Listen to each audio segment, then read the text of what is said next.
Shut up and sit down.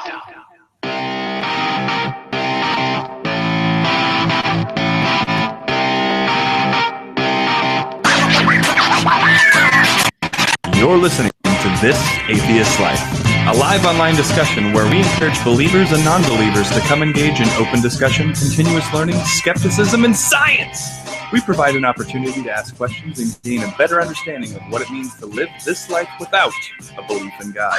Check out our website at thisatheistlife.com. Follow us on iTunes, Podbean, and Twitter, and check out our frequent live scopes on Periscope by searching for This Atheist Life. If you like what you hear and you want to donate, knowing that 100% of the money donated goes directly to charity, then head on over to warrior.stjude.org/thisatheistlife. What's up? I'm Steve Hayes. With me, as always, Dave Curry. Hi. Howdy. What's happening? Not a whole damn lot. Yeah. Just recovering from your periscoping from earlier. Indeed, yes. Yeah. The periscoping where you stole all of the potential people who, would view me. Thanks a lot for that. Thanks a lot. Hey, I gave you a chance. I was still at work when you first started your scope, and you had a good 45 minutes, I think, before I had to actually leave. So I gave you an opportunity. Right. There you go. And you had to lose connection, which, dude, that is hands down. That's the worst thing that happens in Periscope. If you lose connection and have to start another scope, it never works out. Right. That is what I've learned. And it's kind of annoying how it never remembers the title that you typed in before, so you have to completely retype in the title. Yeah, I can see why it's still, it's got some bugs to pick out, to figure out. Some bugs. It's got some bugs, but it's an awesome platform. So it's pretty cool piece of software. So, anyways, how are you? How are you doing? I'm doing pretty good. Not much at the end of the dollar. I have deployment tonight, so I've got in 2 hours I've got to get online and speak with people who I think are 13 hours ahead of us. They're in India, so I think they're 12 or 13 or something like that. I can't remember with the time change exactly. Something like that. Right, but they're like future time. It's like tomorrow for them already, which is nuts. So I've got that. So nice, awesome. So should we do our announcement now? Yeah, I think we should, and then in the middle, and then at the end. I mean, that way everybody knows what's going on at every point in the show. There's no questions. It sounds like a great idea. I think so too. So since you brought it up, Dave, it sounds to me like you have a burning passion right now to actually let these viewers know what it is that's happening with This Atheist Life going forward. So I feel like you have maybe a speech. I mean, I don't see it in the notes here, but I'm guessing maybe there's a handwritten speech or something that you're just going to, unfold and it's we the people of This Atheist Life. Go. Does it continue from there? That's my guess. Oh, that was my guess. I thought that's how it started. No, I didn't have any speech planned. You should know this. I don't have any notes or anything planned. So how should we? We're going to be taking a hiatus. How about that? Yeah, we're going to be taking a break. Taking a break. I feel like it involves. Oh, hold on. Okay. Whoa. Nope. Remove all of it. There you go. I had to find it, and apparently it put some mask on me when I flipped on the Google effects. So thanks, Google, for putting on right. mask. That was just randomized effects in there. But yeah, I mean, we talked for a little bit, and we've been mulling this over, I guess, for a while now. Because with ProphetCast, like we said in, or I guess if any of you have listened to the Cellar Door Skeptics. Their episode that came out on Monday, we talked about it a little bit, but life is getting in the way. Fucking life, damn it. No, we just don't necessarily have enough time to put together a quality show that we feel like you all deserve out there. And so we're going to be taking a break to reorganize our shit so that we can actually get together a decent, entertainment-worthy something, right? Something that's more than what was what we did previous and more than what we are currently doing. Even though even though the thing that I do dig about what we're doing now that's different than what we were. I think I've said it before, it's not just news. We're picking a topic, which is interesting because it gives us an opportunity to learn about something and educate ourselves more about something than, there was education that came along with the new stuff. There was, stuff to look into and whatnot. But this particular point allows us to actually go out and do some investigation and be able to hopefully educate people if they stumble across us. Yeah, absolutely. It's just that with the format that we have and with the schedule that we're putting ourselves on, we should be able to find more time than what we're literally putting in every week. I agree. To put this together, where it's difficult to even find a couple of hours every week to put this together to do this for you guys. And so, I mean, if you like what we're doing now and it only takes a couple of hours, great, cool. But at least personally, I feel like I should be able to put together a better quality product. I agree. With the amount of time, Yeah, absolutely. Exactly. And that's the thing. Yeah, that's the exact thing about it, is that we want to be able to provide something that's exactly. And because I don't want to put out shit. I don't want to put out crap. I don't want to put out a shitty quality, podcast. I want to put together, quality entertainment and quality learning experiences for people. And I feel like we're just not doing that right now. Yeah. Absolutely. Yeah, I think I kind of agree with you. Okay. Hey, how's it going, everyone? Howie. Okay, this is going to sound weird on both sides here. So while you were talking, I was just thinking to myself, what might be able to get us a few more viewers on is if I start a Periscope telling people to get on our live, because right now all you see is me and you get to hear my side of things. I have not watched the Double Slit Experiment yet. I'm sorry. I just got home and I forgot that I still have a show that I'm doing tonight. So it's going to sound weird on both sides because you're only getting one side and you don't get to hear Dave. And so what I think that you guys on Periscope should go do is check out the YouTube channel. Exactly. If you just go on YouTube, search for This Atheist Life, you'll find our channel, or This Atheist Life Show. This Atheist Life Show specifically. Yeah. We'll get them to the YouTube page. And we'll pop up, and there's a live show that's going on right there. So you guys can actually pop on, and you can chat with us almost the exact same way you do here in Periscope with us on YouTube. And this week, we're talking about sex, abstinence, abstinence-only sex education, and whatever you guys want to talk about, to be completely honest. Exactly. So if you guys, again, if you just want to go onto YouTube and search for This Atheist Life Show, and there's already one of you, so cool, right on. Bam, there we go. All right, right on then. So now they can actually, whoever this is, it's probably Larson, right? It could be. No, I think there's a couple of them. Oh, Jesus loves me. And Jesus loves you, Dave, just so that you know. I just want to let you know there's some things. Cool. I suppose I can also allow, for those of you guys that are watching, what's happening, guys? If you guys have any questions for us, feel free to ask on here. Hi, Julia. If you guys want to, again, jump on our show, if you look for This Atheist Life Show on YouTube, you should be able to find us. We'll basically pop up, and you'll see this almost exact same thing, but from over there. I know it's weird, isn't it? This is hilarious. Anyways. Yeah, but so basically, I mean, we're going to take a break from the show.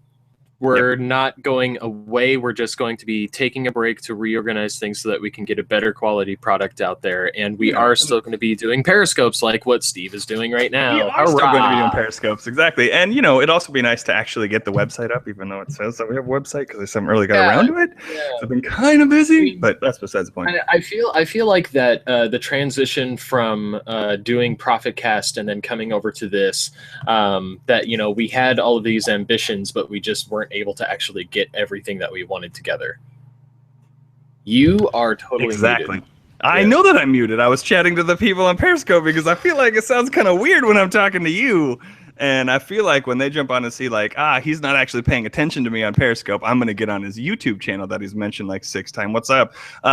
So if you, I probably should have put that in the title, shouldn't I? Oh, you should have put the title. Really not that smart. You should have put it in the title. Maybe I'll do it. Maybe I'll end it and do it again and put it in the title. Okay. Because you always get so many people on there, so there's that. Well, maybe it's just because I've been doing it for so long. Like I started with very few, and then after a little bit of time, it grew, and I for a while there I thought maybe it was just that atheist word, but I've seen a few other people use atheist and they don't get nearly as many viewers, so I don't know if it's just my pretty face. Doubt it, but it could be. But I don't know what that is, but maybe it's the consistency. Maybe it's that I do it so often that maybe I show up more on the list or something. I'm not really sure. I don't know. Either way, I love that everyone shows up and asks me a question. It's so much fun, and I hope that's what kind of happens here today, because we're totally prepared to talk about sex. Totally, absolutely. But yeah, for those of you who are watching, you can join in and comment or give us questions in the YouTube chat. If you're on the website, it's just the box that's in the upper right-hand corner there. I'm in the chat. I don't know if Steve is in the chat or not. I am in the chat. Yeah, respond with you. Yeah. So anyway, that is what's happening with the show. We don't know how long the break is going to be, but yeah, you can follow us on Twitter. We have our tags right down there, and those same tags are the same tags that we have for Periscope, so you can find us there. Typically, yeah. Yeah. So there you go. So let's hop into this, shall we? Let's talk about it. Let's wrap up and dive in. Oh. Hey, that sounds. Hey-o. That's all right. Now we can pull out whenever we're done, right? Or before we're finished. After this, we can just pull out. Absolutely, yeah. We can definitely pull out whenever we're almost going to be finished here. So, so today we're talking about abstinence only and possibly faith-based sexual education, although they kind of go hand in hand, and I think everybody has, we can go ahead and talk about the experiences that we've had with faith-based sexual education and what we've seen out there, because I don't think we actually gathered that much information about that. Not really too much. I mean, that's the thing about it, though, is that when we're going to talk about sex, abstinence only, I feel like a lot of people already know what abstinence only sex education is. It's kind of obvious in the name, right? So, I mean, in terms of what to talk about it and kind of that kind of stuff, I feel like it's probably something people have already heard. Kind of maybe how it fails and some other options again, maybe other options again. I feel like this stuff's almost kind of common knowledge. So yeah, I'm kind of hoping to hear a little bit more from the viewers, so that way we can actually kind of either maybe get some of their religious sex stories, because I want some details. You know what I mean? I'm talking about some religious sex stories. No, what I mean, you know what I mean by religious sex stories, like perhaps some of the fears that maybe their church or their religion instills in them to try to get them to not have sex, or what they say could happen, or maybe what their parents said, or if they were Catholic and just what stories, when they were kids, stories.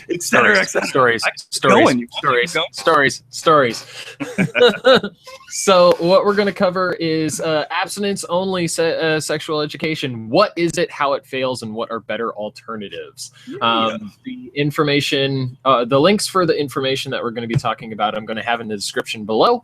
For the YouTube video, once we're finished here, I'll get all of that information out for you, and there's a lot of information. Yeah. So abstinence only, what is it, Steve? What is abstinence only education? Well, I suppose it depends on who you ask, but essentially it's the right way to act when you're a child.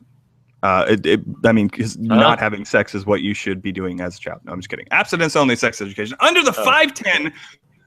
Under 510 of the 1966 Social Security Act, abstinence education is defined as an educational or motivational program which, A, has its exclusive purpose teaching the social, psychological, and health gains to be realized by abstaining from sexual activity. Okay. All right. Okay. That's not okay. That seems fair. That seems like that seems fair. All right. I mean, I think that's part of, at a minimum, that's a beginning of the sex education program. I don't think you should stop at just don't have it, because it's gonna happen. That just seems like a poor choice. But I don't know. Maybe I'm wrong. I can understand, though. Showing the benefits of just I guess abstaining from sex. Sure. Right. Right. I mean, I'm sure there is. But I'm sure there's benefits. It continues and says, teach abstinence from sexual activity outside of marriage, as the expected standard for all school age children. I don't know, by expected standard, do you mean that you expect that children at this particular age that you're teaching them sex are not married? Because I suppose if that's what you're saying right there by the expected standard of outside marriage, the whole marriage thing, if the kids are married, then maybe it's okay. Maybe abstinence-only sex education is not for them, but... Well, see, yeah, if you get married on the playground. I mean, I remember doing that when I was in, 3rd or 4th grade or something, just oh, yeah, we're going to get married, and then, hey, it's okay to have sex, right? I mean, because marriage, it's a spiritual thing, right? It's a spiritual thing, right? A lot of people think that it's, a lot of people give religion credit, I suppose, and it's some kind of God-like thing, I suppose. Give a lot of credit towards religion for marriage, although it's been around a lot longer than marriage or than religion has. So, but typically, just like most religions, picks things up. How else does Section 510 of the 1966 Social Security Act define abstinence education? Abstinence education. Well, it teaches that abstinence from a sexual activity is the only certain way to avoid out of wedlock. I don't know why that matters so much, but out of wedlock pregnancy, sexually transmitted diseases, and other associated health problems. That sounds like a fear tactic right there. Other associated health problems like death. Nice. Maybe. I don't know, but it could be. You could die of sex. Maybe like if you, like, I don't know, maybe get dehydrated and you can't make it to get water. I don't know what I got. But it continues and says, teaches that mutually faithful monogamous relationships in the context of marriage is the expected standard of human sexual activity, which that right there, I'm having a problem with that. Teaches that a mutually faithful monogamous relationship in the context of marriage is the expected standard of human sexual activity. I don't know if that's necessarily the expected human standard, because there's polygamous, right? There's people who have, it's not polyamorous, right? There's people who potentially have sex out with other people outside of their marriage, but it's okay and condoned with their partner. And also, I mean, if you look at a historical context, I mean, with like Cro-Magnon man, there wasn't necessarily the idea of marriage. It was, you have the women in the tribe that you're with, and so, I don't know if that's the expected standard of human sexual activity. And I agree, and actually I'd actually have to completely agree with Lousy here, or Gonzo 212, and that is that for a lot of folks, sexual activity stops with marriage. So, at that point, right? Hey, he's not wrong. I mean, to go back to the third part here, where abstinence from sexual activity is the only certain way to avoid out of wedlock pregnancy. Not true. And we're going to be getting into that as well. I feel like we should just run through the rest of this definition and get back into some other shit so that we can just think that's a good idea. And I just want to mention too, because I just want to point out that abstinence only is not actually a certain way to avoid out of wedlock pregnancy, because as we know, Jesus had immaculate conception, and Mary was never had sex. So even with abstinence only did not work for her. Exactly. It's still a chance. This is gonna be interesting. I have 36 minutes left on my battery. You might see me dive out of the way for a second. Oh, it's right there. Maybe I'll plug it in. Anyway, so let me just pound through the rest of these real quick, right? Let me just give you more than just the tip. Okay, it teaches that that sexual activity outside the context of marriage is likely to have harmful physiological and physical effects. Psychological and physical effects. Okay. It teaches that bearing children out of wedlock, again, I don't know why that matters. Bearing children out of wedlock is likely to have harmful consequences for the child's parents, and society. What? Okay, that one I don't know about at all. And it teaches the young people how to reject sexual advances and how alcohol and drugs increase vulnerability to sexual advances. Okay. Oh, and then lastly, it teaches the importance of attaining self-sufficiency before engaging in sexual activity. Self-sufficiency, whatever that means, right? So there's a number of those I completely disagree with. That's funny. We were both on the exact same page. So, okay, wait a minute. Hold on a second here. Yeah. I mean, even the wording with a lot of that stuff is like, again, kind of like I just kept mentioning, like, why do you keep talking about marriage specifically? Because we have sex outside of marriage all the time. We have sex with other people even when in marriage, which obviously that's not always condoned, and some people aren't for that. But the fact is that we have sex outside of marriage all the time. Sex is a fun, exciting, and it's something that feels good. It's something that pretty much everybody around you has done, or is wants to do or wants to engage in at some point in their life.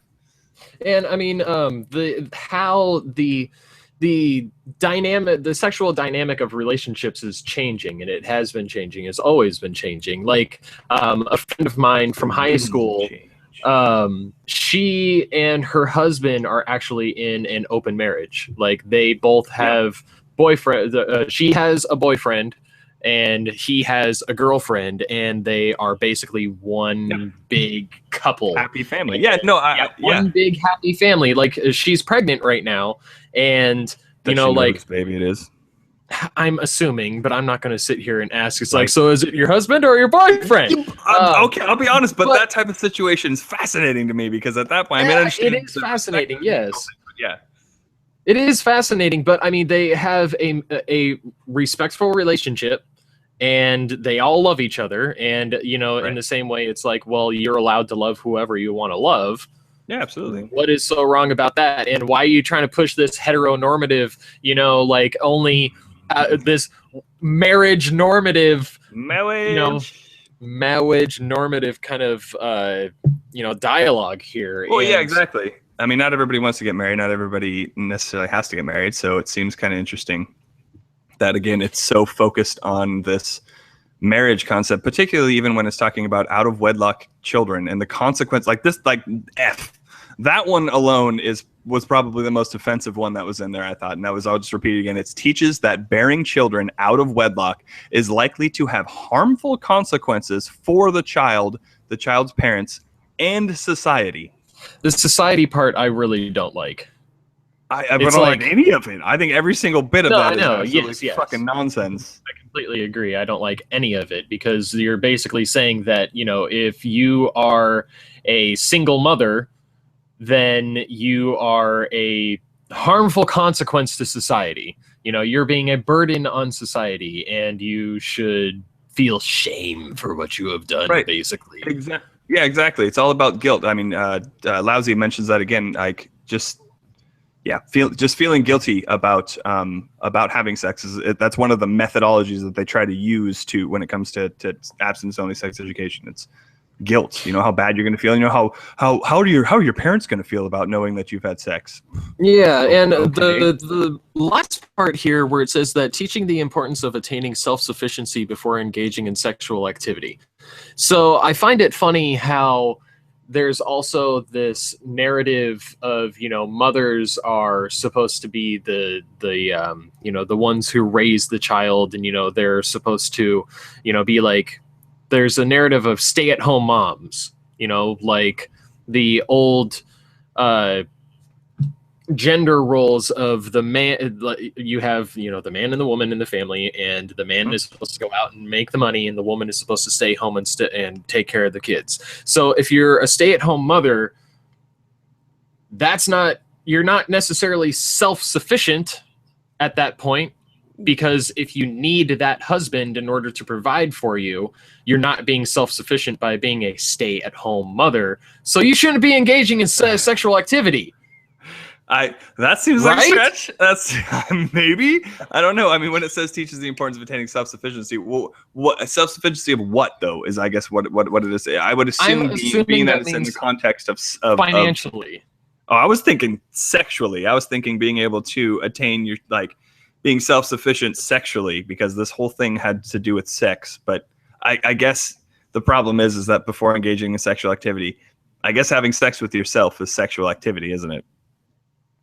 There's definitions that we need to get into here. There are definitions. So some of the information we gathered says that abstinence may be defined in behavioral terms such as postponing sex, or never had vaginal sex, or refraining from further do it in the ass sexual for intercourse. Jesus.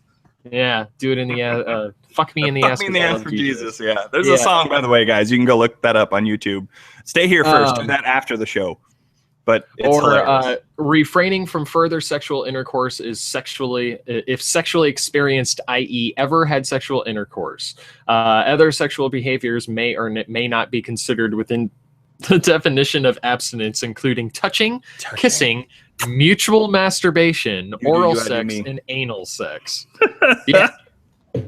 No, Oh I man, know. I remember. we You looked it had up. to find out what mutual masturbation was, Yeah, and I had I'm never actually fascinated. heard that term, and it's probably exactly what you think it is: mutual masturbation. Hey, what's up, Larson? If you want to join, what's up? What's up? If you want to join the live show, we got a couple of people. And hey, what's up, Jonathan? You as well. Jump on the live show. Search for This Atheist Life Show. Yeah, no, we're talking about sex, and so you guys should totally join us.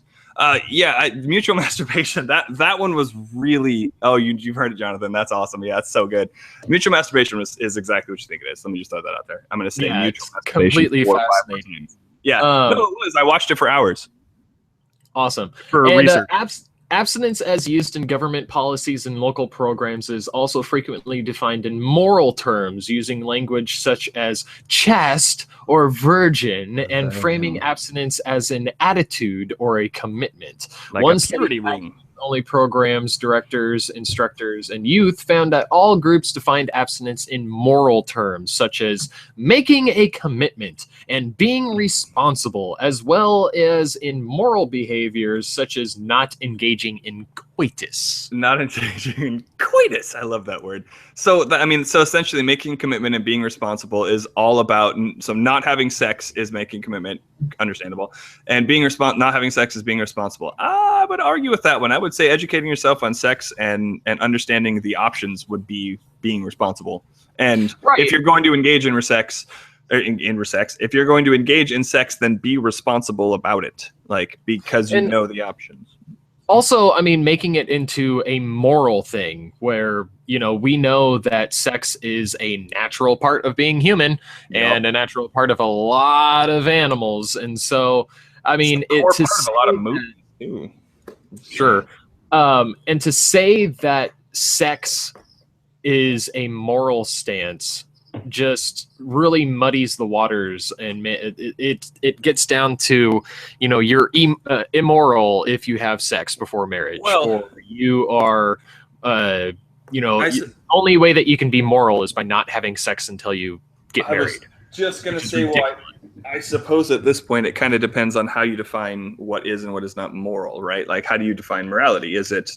And most obviously religious people point to their religious scriptures, but if you're following, let's say, perhaps my definition of, I don't know, mine, I'm just going to claim it to be mine, but my definition of morality, which is the rational understanding of the consequences of my actions, and using a foundation of well-being and understanding, and using empathy and compassion to determine whether or not my actions are going to be more positive than another action. Right. And whether or not it's going to directly affect the well-being of another person. So it went right. Well, I was just going to say, defining morality on actions, you could say that forced sex is immoral because we consider that rape, and you could say that the action and the consequence of performing rape is an immoral thing because the consequences of that are damaging to the person that you are raping. In that context, you can say that sex in that way is immoral or wrong. Well, that's what I'm saying. Like, even from, again, the concept of well-being. So you're doing something against the well-being of another person. It's harming them. So at that point, you're harming the well-being of them. Therefore, it's not a moral thing to do, or it should be at a bare minimum something that maybe you should have a conversation with that person with, of whether or not you guys can engage in this particular act, because some people are okay with whatever. And I'm not saying okay with rape. That's not. Well, it's not what I meant at that point. That's what I mean. Exactly. Some people are okay with sex and the idea of consented. Exactly. That's what I meant. And that sounded horrible. And so, at a bare minimum, you should at least, have a conversation, or just simply not do that. You should probably get consent or talk to the person that you're about to have sex with. Yeah, I feel like that's a must, not really like a suggestion, but it kind of sounded like a suggestion. I didn't mean it to. Yeah. So anyways, that's. And all right. Moving on. Well-being. And so the next part here, although health professionals generally view abstinence as a behavioral issue or as a health issue, many advocates of abstinence-only education programs are primarily concerned with issues such as character and morality based on their specific religious or moral beliefs. And there it is. Federal abstinence-only education funding language requires teaching that sexual activity outside of the context of marriage is likely to have harmful and psychological effects, where there is no scientific data suggesting that consensual sex between adolescents is harmful. There you go. So that goes to the consent, and also how, health professionals view it as behavioral issues, but many of the advocates for it are concerned with morality. And that's where you get into the faith-based of it, because generally with this abstinence-only teaching, you'll get these instructors telling girls that they are like a sock. I'm sure everybody's heard of this example where a woman is like a sock, and you put on the sock. You haven't heard of the dirty sock analogy? Maybe not. The woman or is the like piece of gum, or the piece of gum analogy, where you put on a sock, and it feels nice the first time that you wear it. It's great. It's an awesome sock. But then you take off the sock, and you put it, and someone else puts on the sock, and then it becomes a little bit dirtier. And then another person puts on the sock, and it becomes a little bit dirtier. And by the time it goes around to all these different people, and you have the sock again, you have this dirty, nasty sock. Are you going to want to put that dirty, nasty sock on your foot? Well, yeah, it felt good the first time. And besides the point, what doesn't the sock have a choice in who it gets to be? Obviously not. Obviously not. What? What a weird analogy. What the hell? I mean, I get it. I see what it's saying is that if you sleep around with everyone, then you're going to get dirty and gross, and no one's going to want to have sex with you. No one's going to want to put the sock on their penis. Is that where you were putting it? Was it on your penis? Oh yeah, the piece of tape analogy. Amanda in the chat also has the piece of tape analogy, and I've seen that before on videos where they take a piece of tape, put it on your arm, and they're like, okay, take off the piece of tape, now put it on their arm, now put it on their arm, now put it on their arm. And by the time it gets to all these people, the piece of tape is gross and disgusting. It's the same concept. It's the same fucked up bullshit concept. Wow. Let's see. Yeah, I mean, I guess maybe I don't remember what the analogy was. Maybe that just never was mentioned in my sex education. I don't remember if I had a very good or bad one. I can't remember. Well, see, that's the thing. When we were going to school, we didn't have abstinence-only education. I do not remember getting abstinence-only education. I remember learning about fucking sex. Well, right, and then like Amanda said, it's also that it's not well, the tape thing too is that it's not sticky anymore either, which that's the other part of it too, right? It either has a bunch of grossness and it also is not sticky anymore. But it's not clean anymore. It's not a clean, sticky piece of tape. But I'm just gonna say, Lousy brings up a good point, and that's he doesn't share his socks normally, and I feel like he's kind of right on that. If someone gave me a sock and I put it on, I probably wouldn't take it off to give it to the next person. Like, why would I give you it's my sock? Like, why are we sharing socks in the first place? Do we not have enough socks to go around? Why do we only get to wear it for a little bit of time? Why can't I wear it? It doesn't have to make sense, Stephen. It doesn't have to make sense. It's an analogy, Stephen. I know. That's what, yeah. That's what it's like. Do they teach that in school? Like, Amanda, where did you hear that from? And Dave, where did you hear the sock thing from? I've done my research, Stephen. That's where I heard it from. Okay, nice. Okay, all right. There's, and for those on Periscope who don't understand, if you take a quick look at the title, if you search on YouTube for This Atheist Life Show, you'll find there's a live show going on right now, and you can jump on and chat with us there. There you go. Gotta love even the trolls that even though you're clearly like not looking at the scope, know what's going right? on. They get on and they say things like "shut the fuck up," and you're like, okay, well, one, you got on, you got on right there. Thanks, buddy. Thanks, B. There it is again. Shut the fuck up. You get on my channel and you tell me to shut up, and then also you do that while not even recognizing that I'm not really paying attention to you. Like, I'll look over in hopes that someone's gonna jump on and like, okay, cool, I'll go check out your guys' show. Sweet, right on. And if they don't, I don't really give a shit. But it's so funny, like people, trolls. I just don't get it. Like, who has the time to sit around and just like troll other people's streams and things like that? Like, what person makes 14-year-olds? Like, how do you? Oh, I guess maybe that makes it blows my mind. I just don't understand it. Like, what? Why? What's the point? Like, what are you doing anyways? But so we've already talked a little bit about the failure, or at least how we view the failure of all of this, and to get into some bare facts. Bare facts. Like, I like bears. What about some what kind of straight bears up real talk facts of the failure of abstinence only? Do you want to go over this information, or do you want me to roll with it? Oh, I'm interested in it, but I thought for a second we were talking about like bear sex, like actual like bears, No. like grizzlies. I was like, wow, this is taking a weird turn. I tell you what, how about I read the first one and you read the second one and second and a half one, because there's an extra half in there. So the United States continues to lead the developed world country in adolescent pregnancy rates. Over 800,000 adolescents become pregnant each year. 80% of these pregnancies are unintended, surprise, and many of these end in abortion. Very interesting. An estimated 18.9 million STIs, or STDs, I'm assuming, right? STIs. Oh, they're called, sexually transmitted infections, right? Occurred in 2000 in the United States, and almost half of these adolescents and almost half of these were adolescents and young adults under the age of 25. Jeez. Right?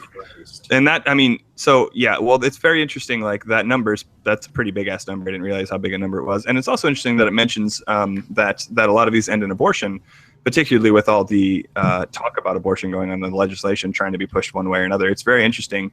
Obviously, yeah, and we don't need to get into an abortion topic. I just thought that was interesting that it mentions that, abortion. But I wonder how many of the 80% are actually abortion versus how many go to term. Think about it, though. Think about the process that this person is going through. So they get abstinence-only sexual education, where they learn that having sex out of marriage, out of wedlock, is an immoral act, and it's something to be frowned upon and looked down upon. They are curious, obviously, because they're a teenager or a young person, and they go and have sex, and they don't know about having protective sex. They get pregnant. They are guilty about what they did. They think what they did is immoral, and they want to cover up what they did. So what are they going to do? They're going to terminate the pregnancy instead of having this child out of wedlock, this constant reminder of their moral failure. And it just piles up by going out and getting an abortion. And then you have these fucking Republicans and these other leaders saying that, abortion is evil as well. So it's just this continual shame being pushed on these women, and it just never ends in this type of thinking. Exactly. No, absolutely right. I was just going to mention. I was talking about our school district on the chat. That in our school district there was that person. I can't remember the dude's name, but he goes to the junior high school and he talks about sex education and like an assembly type focus thing. And it's primarily focused on abstinence only, and then also it focuses obviously about what the Bible says and faith and how faith focuses and how all that kind of shit. Not only, but and God not only wants you to do exactly sexuality. Yeah. Well, and that's what I said. That's what I thought too, Lousy, was that I don't know how lawful this is, which is why I'm starting to get a little bit more into this, and I'm going to be writing a letter to the to our school district. But essentially, this guy not only doesn't mention faith about that, he brings in faith, but a lot of the things that I really strongly disagree with is the quote unquote education that he's giving these kids. He's basically like, there's the heteronormativity, where's the concept of it must be a man and a woman, because he never once talks about a woman and a woman, or a woman and a man and a man. He never once mentions that. It's all about this, gender roles that he's pushing. Exactly, that men need to feel wanted, and that women need this, and that men need that. And it's all of this stuff that you're listening to. You're just like, no. Like, this is not at all how you should be talking to children about sex. Like, you don't put them in roles and tell them this is how you're supposed to act and this is what you expect. You should maybe have a conversation again about the harms and the benefits of different types of sexual protections that are out there, as well as sex in and of itself. What that guy's name was, but Amanda, I mean, if you remember what that guy's name was, what was it? Oh wait, it was like Brad something, right? No, Amanda, he's not saying that having sex education isn't lawful. He was saying because I mentioned the religious aspect that gets brought up in this conversation, that part isn't lawful because the separation of church and state. We can't. Our schools, being that it's a public school, cannot decide upon a single religion. So it has to be neutral. So therefore, you can't have a speaker in here who starts talking to the kids. And you can have a speaker that talks religiously, but you can't. It can't. Well, not just, it can. Yeah. They can talk about abstinence only, and they can talk about faith-based sex if they want to, but they can't. But it cannot be a mandated or required assembly that all students go to. It has to be voluntary. and that's the thing that I don't know about either, is Brad Henning. That's his name. Yes. Okay. Brad That's Henning. awesome. I'll put his website in the link to the in the description below as well when we get the links up there. But from what I remember from his website, like he has a section for boys and a section for girls, and it's so funny the roles that he's pushing and the stereotypes that he's pushing on these kids, where he says that, you know, boys, they don't know how to feel and they don't know how to express themselves, and all of the advice that he gives to boys is like, here's what you should do, here's ideas for dates, and here's how you can open up, and here's how you can show your feelings. And all of the advice that he has for girls, is how to not be sexual, how to deal with sex. He doesn't say anything to the boys about taking responsibility for sex. It's all about getting a girl, making her happy. It's all about fucking showing your feelings and, you know, like getting out of this manly man kind of shit. So pushing the stereotype that already pushing a stereotype in and of itself. Exactly. Yeah. And then pushing the stereotype that women don't know how to take care of themselves and they don't know how to deal with sex and they don't know how to say no. Fuck you. Fuck you. Fuck you. Fuck you. You fucking piece of shit. Go back to the 50s where you fucking belong, you goddamn motherfucker. Yes. Stay away from my children, you Birkenstocks and socks wearing motherfucker. I will not have you be proofreading my paper. Okay, noted. I will have Amanda or someone take a look at that. Yes, I know exactly right. Right, the fact that you know, why are guys so horny? Why won't they commit? Why don't they like smart girls? Like those are just some of the questions and things. Exactly. That why are guys so obsessed with sex? Right, and well, and so why and can't those girls say no, no, no, no, no. Well, and here's the thing: some of those questions, why don't they like smart girls? That's probably one of the stupidest questions I've ever heard. But why are guys so horny? Why are guys so horny? That's actually a fair question. Why are men so driven to have sex? What about their bodies and the changes that they're going through are causing them to potentially reach out and want to have sexual relations with other people? That's actually a great question and something that you can investigate and help teach the kids and understand how, you know, what's going on with their body and what they can do about it. So that way it's not just like so that way they're fucking educated so they understand what's going on, because that's one of the biggest frustrations is that at this particular time, typically when we talk about sex with okay, that's going to sound weird. Sex with kids, sex, with, okay, never mind. Anyways, when we talk to children about sex, there's no way to say that in a nice way. When we talk to children about sex, they're typically, you know, they're coming close to the age where, you know, puberty's coming in, and that's a whole set of changes that their body, you know, going through their body that they're not really ready for, and they don't understand what's going on. They totally don't understand what's going on. And also the part about how, you know, why, where he says, you know, why are guys so horny? That also gives off the narrative that women don't have a sex drive.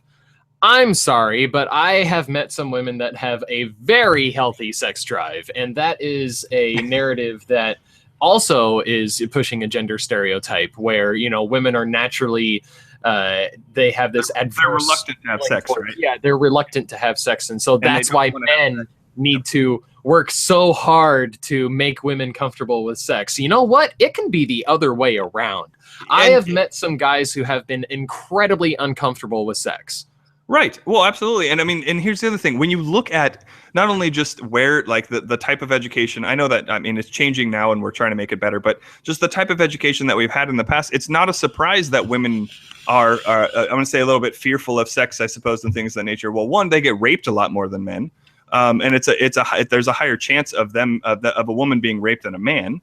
So that's kind of terrifying in and of itself. But also the idea that, you know, I mean, they're taught to think that sex is bad and sex is icky and you need to, you know, keep yourself pure, and it's not okay for you to want to have sex. It actually makes you bad and you're immoral for wanting to have sex. That's what they're taught. That's what's instilled into to young girls as well. Just like the dude was talking about men and having to open up and not be touchy-feely. You look at what the advice that he's giving, and other people as well. It's not just this one Brad Henning dude, but there's plenty of advice giving to women, even from moms passed down, and maybe moms and dads, parents passed down to their kids, of don't have sex. It's a bad thing. Oh my gosh.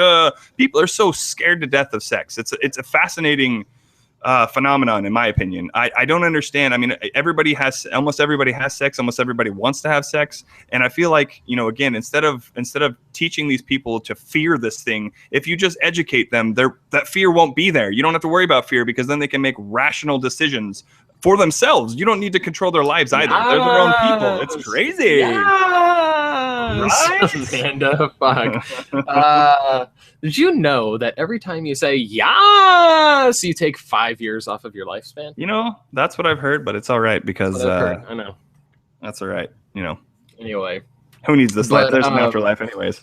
So some more information about the failure that we gathered here. A significant proportion of the human of the HIV infections appear to be acquired during adolescence. Estimates suggest that 50% of new HIV infections occur among young people under 25 years, with 25% of infections occurring among adolescents under 22.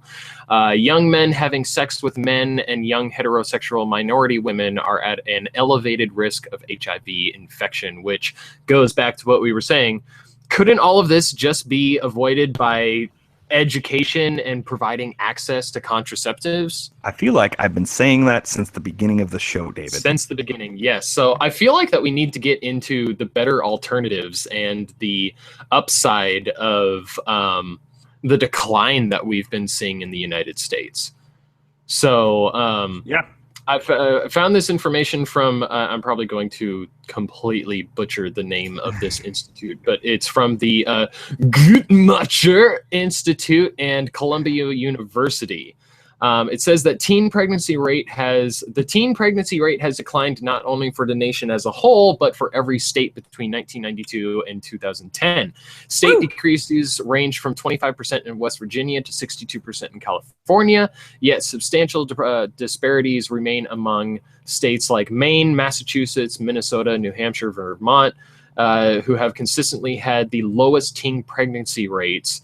Where Arkansas, Louisiana, Mississippi, New Mexico, Oklahoma, and Texas have the highest. Surprise! Hey, guess which one of those probably promotes abstinence-only sex education more? I wonder which of those states. Louisiana, Mississippi, New Mexico, Oklahoma, and Texas. That was rhetorical. Okay. Yeah, but yes, you got it.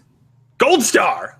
Says the smoker. What are you talking about? Says the smoker. I know I missed it. I wanted to know too. I think it was something about. What did I say? I don't know, probably doing something that's harmful, which smoking is harmful, so you shouldn't do it, David. I don't think. Okay. I have no idea. You'll have to clarify, Amanda. I don't remember what you said either. And I'm not smoking. I'm vaping. Smoking is dead. Vaping is it's the hard future. vape life for us. Not for me. I don't vape, but Yeah, whatever. Anyway. And so pregnancy rates have fallen either because teens are having less sex in the first place or because more teens who are sexually active are using contraceptives and using them more efficiently. Researchers have analyzed the role of both over the last several decades, and they have concluded that the declines can primarily, although not exclusively, be attributed to improvements in teens' contraceptive use. Bam! Right there. Right? It's kind of like the science is there, the numbers are there. You don't even, I guess you do.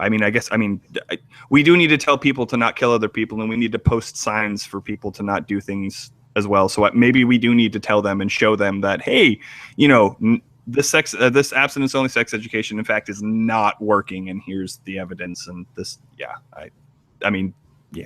it seems common to me. I don't know. See, this seems like, when you not only when you just read it, but when you even hear abstinence-only sex education, the first thing in my head is like, no, that seems wrong to me right off the bat. Like, you don't just promote one particular thing; you should educate someone. I feel like a broken record now, saying the same shit.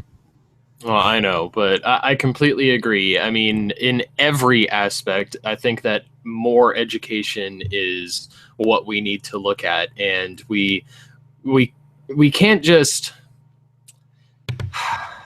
But see, you can tell people to stop doing things, but there needs to be education along with that. Like you said, we should tell people to stop killing each other, but there should be education behind why you should stop killing each other.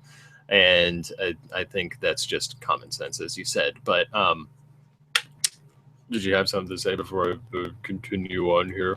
Dave, we are going to hell, and Allah is real. I just wanted to mention that from Periscope. They were just letting us know that Allah is real and that we, in fact, are going to hell. Though I'm curious, which layer, right? Because as we know in Islam, there are 7 layers of hell as there are 7 layers of heaven, which, of course, our viewers know because you all have watched our shows, right? Anyways. Right. But so in 2007, researchers examined data from 2 rounds of a large-scale government survey, the 1995 and 2002 cycles of the National Survey of Family Growth, or the NSFG. The researchers concluded that the vast majority of the decline in teen pregnancy was the result of improvements in contraceptive use, including increases in the use of individual methods, an increase in the use of multiple methods, and a substantial decline in non-use. The remaining 14% of the decline could be attributed to a decrease in sexual activity. So that tells me that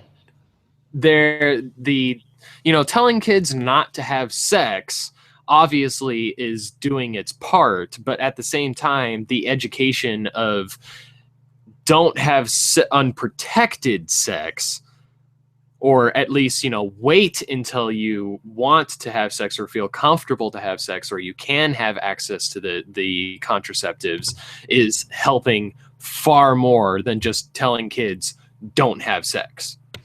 Yeah, I agree completely. Awesome. You're super distracted on Periscope. So I'm just going to keep going. Yeah. This is the part that I found the most interesting, because this is what makes more sense to me when talking about access to contraceptives. When broken down by age, the decline in teen pregnancy among 18 to 19-year-olds was entirely attributable to improved contraceptive use, because the overall proportions who had ever had sex or were engaging in sexual activity did not change between 1995 and 2002. Very interesting. Delaying first sex played a greater role for younger teens, according to 23% of the decline, or accounting for 23% in pregnancy among 15 to 17-year-olds. So that's the part that I find interesting, because the age gap that's happening there, when you're 18, generally, or when you're around like 16 to 18 years old, you're allowed to actually start going down and getting condoms from these places, or you're able to gain access to contraceptives. So that makes more sense. Yeah. And then telling younger kids, wait a little bit before you have sex, so that when you're able to access contraceptives, then you can have sex safely. That's what that says to me. Yeah, and I feel like that seems like a reasonable position. And hey, even the numbers seem to match up, that in fact that following that type of advice decreases the amount of teen pregnancies, and as well as the number of STIs that have passed around.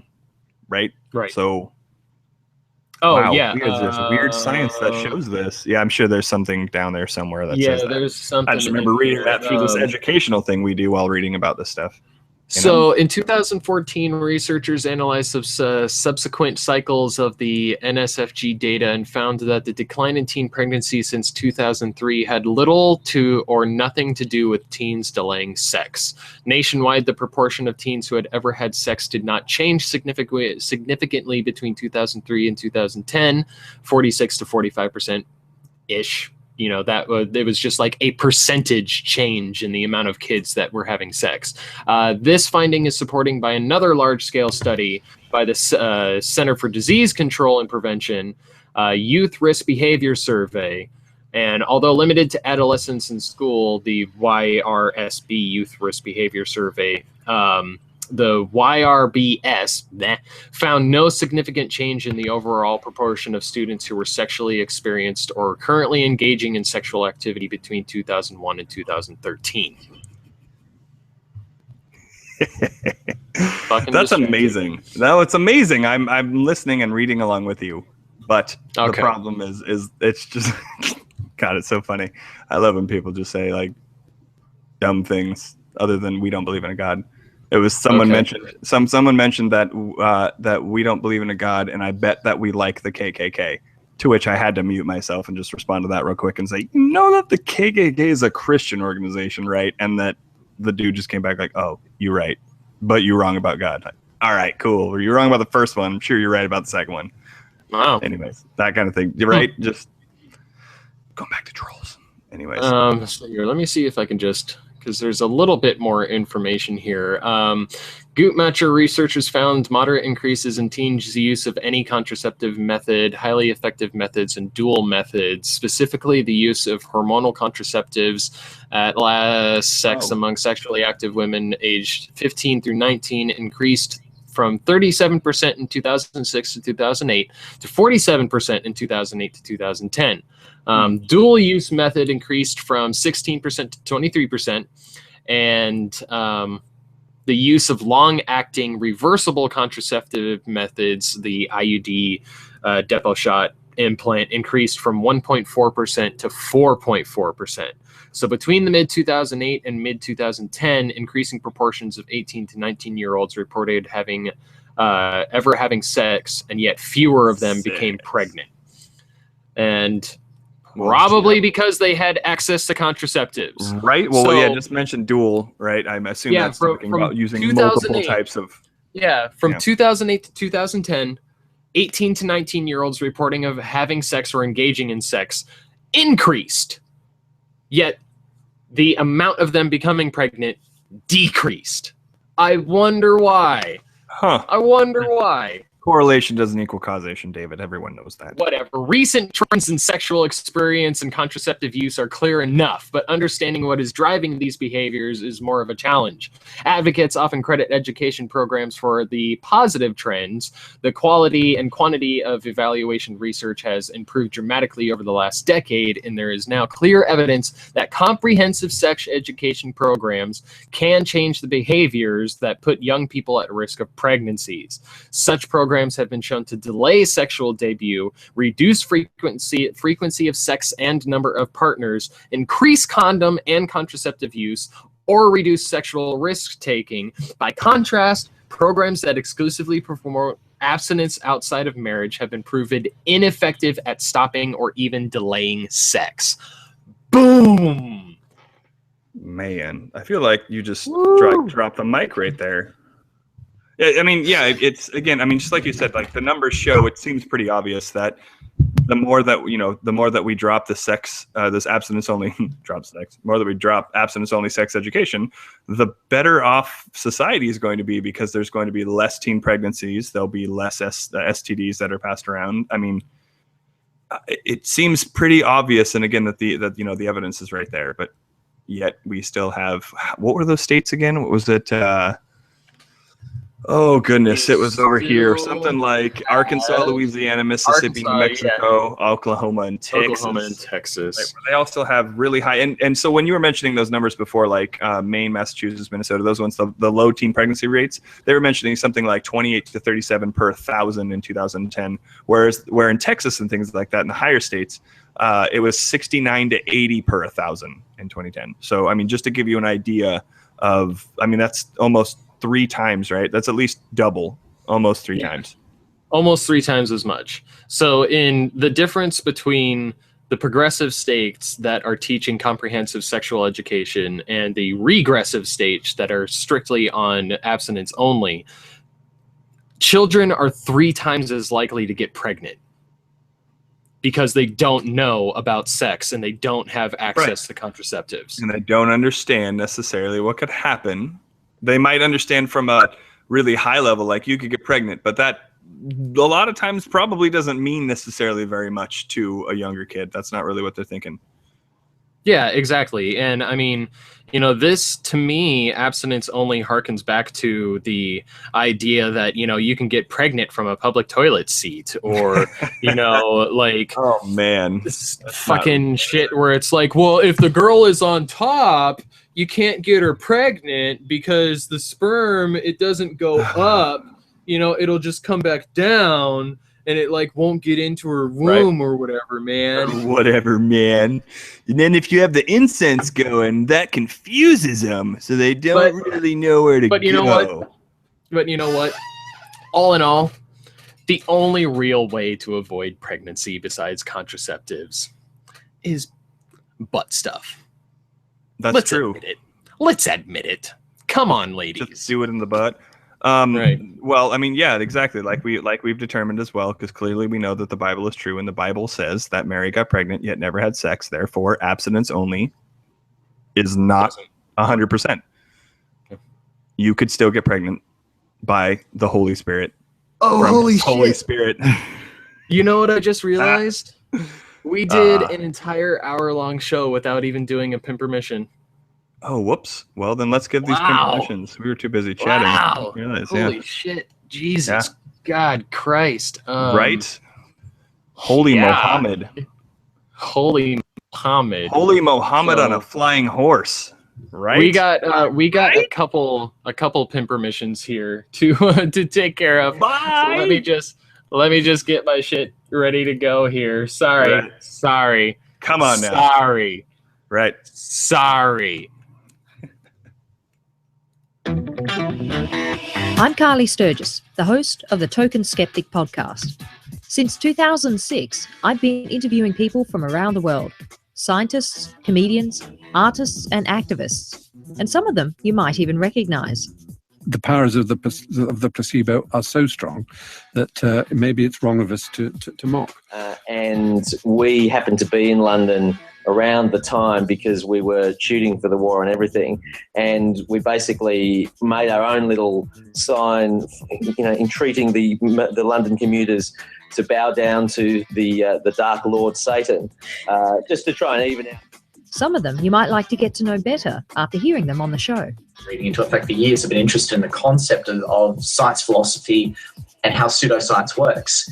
And it's then very easy for people to just, throw us away and say, well, you don't have a heart, or you're closed-minded, or, and so... And the origin of the universe and the meaning of life and that kind of thing, because... it's very real-life music, a lot of real experiences, a lot of vulnerable topics, but at the same time, some very silly things. Like one song is actually about Windows Vista. I'm wondering how I can finish this off now. Let's break something. Let's break something. What the hell? Well, we'll finish it off kind of like Good News Week done. The Token Skeptic podcast is a fortnightly online interview show that takes a slightly more skeptical look at the world around us. Head to tokenskeptic.org.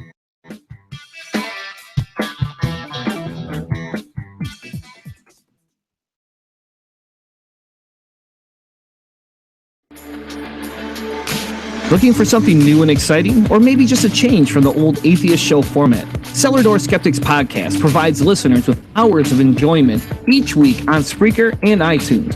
Check us out as we talk politics, religion, science, reviews of books and music, along with the occasional interview just for a twist. Join Christopher Tanner and Chris Hanna every Tuesday night at 8 p.m. Eastern as they bring fresh content to you. Walk with us through the cellar door as we help you prepare for the revolution. You can find us on Spreaker, iTunes, YouTube, and even on Facebook. I freaking called it, David. I freaking called it. I told you. I knew it was going to be Cellar Door that did it. I knew it. I got one more that I want to play for everybody. Okay, here, play one more. If people want to continue hearing us be awesome, they can check out this group. Yeah.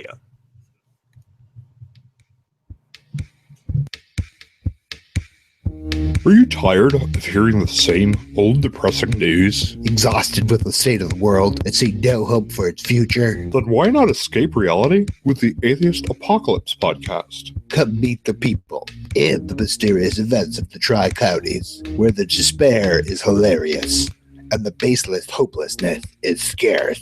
A fictional comedy audio story, unlike anything in the podcasting realm. Atheist Apocalypse will take you away from your daily woes while informing you about the secret plot to take over the planet. Stupid.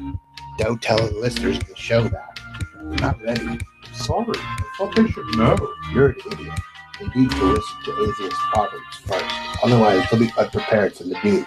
If your podcast lineup needs some comedy, or even if it doesn't, add Atheist Apocalypse Podcast to your queue to enjoy our bi-weekly adventures with the wacky cast and crew. You can subscribe on iTunes, Stitcher, Spreaker, and YouTube, or find all the information you need at atheistapocalypse.com. You guys should definitely check those guys out. As Dave said, the cool part about this is that we are in this most current week's episode, roughly at about 24 minutes. If you know, as I love the show, but if you just want to listen to probably the best part of the show, it starts around 24 minutes. I'm just saying. We're in this episode and in the next episode, and then we are going to be much bigger players in season 3. So I'm so freaking excited. We got to record ours too, actually, because we have like 2 weeks before it's due. But we got to record our stuff, and it's so much fun. The characters that Dave and I play. I'm a call center agent at a hotline, a help hotline, and Dave's a fucking creepy dude who keeps abusing the hotline. There you go. Yeah. It's pretty amazing. Exactly. So you guys should definitely check out all of those podcasts. And like Dave mentioned, you know, we recently were on an episode of the most recent episode of Cellar Skeptics. And it was pretty much just us talking a little bit about how we were coming on a hiatus again, as we mentioned before. We're going to take a hiatus of this particular show. I'm still going to be doing Periscopes. Dave's going to be doing his Periscopes, but no one cares about Dave's Periscopes. But my Periscopes on the other hand. Yeah, we talked about Trump. That was fun. That was, wasn't it? Yeah, it was fun. Yeah. But anyways, we'll still be doing Periscopes, and like we have our YouTube, our Twitter and things of that nature, though Dave and I don't tweet very much. But you know, though you just squeaking the shit out of that chair. Do you know? I know this chair has become shit recently, so it started squeaking on me a lot. Anyways, so we're still going to be around. But I just wanted to mention, Dave, I really appreciate everything that you've done for the show. We call you a producer, is the title that we you typically use with you, but pretty much everything runs because of you. I'm more or less a face. So I want to say thanks for the things that you have done with the show and the other show, that one show that we did for a little while. What was it called? Profit something or another. Profitcast. Yeah. So. That's what it was. Yeah, I said that saying "yes" takes 5 years off your life, and she was saying that, you know, the smoker thing that takes years off of your life. Well, right. At least I stopped smoking. Yeah, says the guy who smoked. Yeah, I stopped smoking cigarettes. So there's that. Damn, I've already saved my life. You've got a couple more years back. I don't know about any back, but you've stopped taking years off your life. There's that. Yep. There you go. There is that. You know. So anyways. Yeah, so for those of you who also don't know, Dave and I are going to be running on, I think it's the 16th, right? July 16th? July 16th, we're going to be running on the St. Jude's Warrior Dash, and you can find our team at warrior.stjudes.org/this. Did I put .com in mine? I did. .org /this Atheist Life. That's great. Anyways, I'm sure they probably have the .com as well. But you go there and you can actually donate money to our team, and all that money is going to be going to St. Jude's, which is a secular organization. They're going to be going to Children's Hospital, so it'd be researching cancer, I believe.